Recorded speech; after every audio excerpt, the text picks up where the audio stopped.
Le Blue Monday, alors vous allez me dire une pause café pour parler du Blue Monday, mais qu'est-ce que c'est que cette histoire? Mais non, parce que Fanny Griesmer, elle va nous redonner le sourire, elle va essayer de nous faire un tout petit peu rêver. En tout cas, le Blue Monday, Fanny, c'est... On peut parler de tout pendant la pause café. Voilà, on peut parler de tout, mais là, vous avez choisi de parler du Blue Monday. Oui. Bon, le Blue Monday, c'est quand même la journée supposée la plus déprimante de l'année. Ouais. Vrai ou pas vrai, d'abord, cette histoire de... Alors, pas ça sort d'où, ça? totalement vrai. Alors, ça revient déjà chaque année, le 3e lundi du mois de janvier. Alors, la date n'a pas du tout été choisie par hasard. C'est le résultat d'une formule mathématique des plus complexes. Un algorithme. On a un point de convergence entre le manque de luminosité, ça ne nous a pas échappé, hein.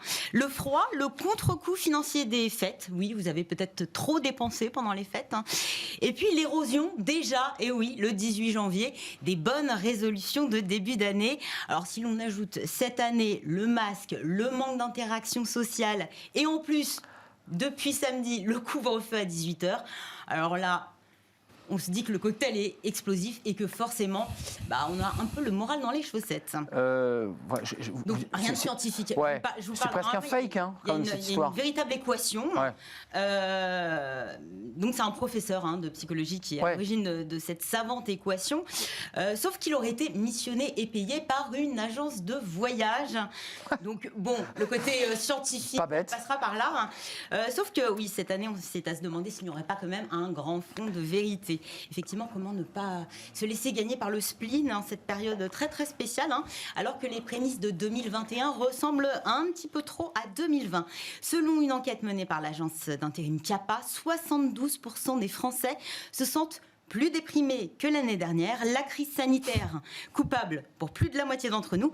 Et pour couronner le tout, nous serions plus de 40% à estimer que l'année 2021, cette année-ci. Vous vouliez rester dans l'année précédente. Que 2020, non, je n'ai pas envie, mais visiblement, ça ressemble un peu trop. Oui, on n'a pas vu beaucoup de ruptures entre 20 et 21. Il y a quand même une question autour. Alors, Blue Monday, c'est qu'on fait la tête, on est un peu déprimé, on porte sur nos épaules des trucs terribles. Il faut rire, essayons de rire, non? Mais oui, moi, essayons de rire. Je dis non, la déprime ne passera pas par nous, ni aujourd'hui, ni cette année.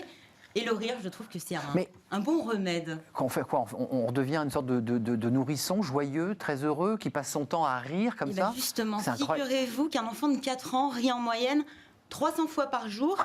Un quadragénaire rit autant en 10 semaines. Ouais. Ça fait une sacrée différence. Ouais. C'est l'une des conclusions de l'étude menée par 2 professeurs de l'université de Stanford. L'enquête a été réalisée auprès d'1 400 000 personnes à travers 166 pays.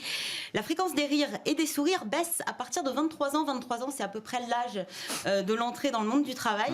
Et bizarrement, la courbe du rire remonte après l'âge moyen de la retraite, ce qui confirme bel et bien le lien entre le monde professionnel et la perte de l'humour. Si on fait un petit calcul rapide, ça fait 40 ans. 40 ans d'austérité à minima, c'est un petit peu triste. Enfin, en tout cas, des zygomatiques un peu pendant, quoi. C'est ça. Voilà. C'est 40 ans, on rit plus, quoi. La question qui se pose, c'est pourquoi on n'ose pas rire au travail? Peut-être qu'on n'ose pas se lâcher, peut-être qu'on a peur de faire une blague qui tombe à plat, je ne sais pas, d'être ridicule éventuellement. Et pourtant, oser le rire et l'humour au travail aurait non seulement de nombreux bienfaits, mais aussi beaucoup de valeurs, une sorte de super pouvoir en fait. Le rire, physiologiquement parlant. Oui, ça c'est très bon. La joie et les expressions de la joie libèrent des substances chimiques, dopamine, sérotonine ou bien encore endorphine, qui réduisent le stress dans le cerveau. Ça fait un petit sas de décompression bien salutaire, à la clé bien-être et détente, vous l'aurez compris. Mais ce n'est pas tout, cela permettrait également de renforcer la confiance en soi, d'améliorer l'ambiance au travail, ça c'est pas faux, et de renforcer les liens entre les collègues. Le rire aurait donc tout bon.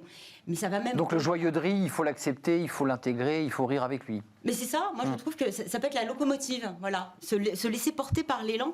Mais sachez également que le sens de l'humour serait déterminant dans les choix de recrutement. C'est 98% des directeurs interrogés au cours de l'étude qui le disent. Ça compte. Sens de l'humour d'autant plus décisif que les supérieurs hiérarchiques dotés de cette particularité seraient plus respectés par les membres de leur équipe. Attention, l'humour c'est à double tranchant, faut quand même pas aller trop loin. Méfiez-vous. La bonne blague... Même lors d'un entretien de recrutement. Voilà. Non, il faut quand même... Attention, vous mettez les pieds quand même. Allez-y à tâtons. Il faut avoir le sens de l'humour, mais l'humour parfois un peu gras et un peu lourd peut aussi être rédhibitoire. Bon, voilà. L'exercice peut-être un peu risqué, mais rassurez-vous, apparemment, pas besoin de multiplier les blagues. Le secret serait d'être simplement joyeux.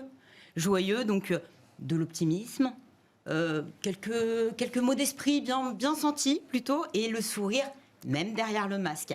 Bon, en tout cas, si ce matin, vous n'avez pas entendu votre réveil, que vous êtes aperçu que vous n'aviez plus de café, et qu'en plus, le Wi-Fi est aux abonnés absents alors que vous êtes en télétravail, dites-vous que la meilleure solution, c'est peut-être d'en rire et que demain, ça ira déjà mieux, a priori. Oui, on sera sorti du Blue Monday. Blue Monday jusqu'à minuit, puis après on passe à autre chose. Voilà. Accrochez-vous. Minuit avec impatience. Accrochez-vous un sourire en bandoulière et venez au travail avec le sourire, même si effectivement il pleut, c'est un peu gris et il y a le Covid. Merci Fanny de nous avoir redonné le sourire. Merci à vous. Enfin attention, avec modération l'humour. Hein. C'est un peu comme l'alcool. Hein. Je pense qu'il faut tester. Faut voir. Voilà. Il faut voir l'interlocuteur que vous avez en face. Beaucoup avant.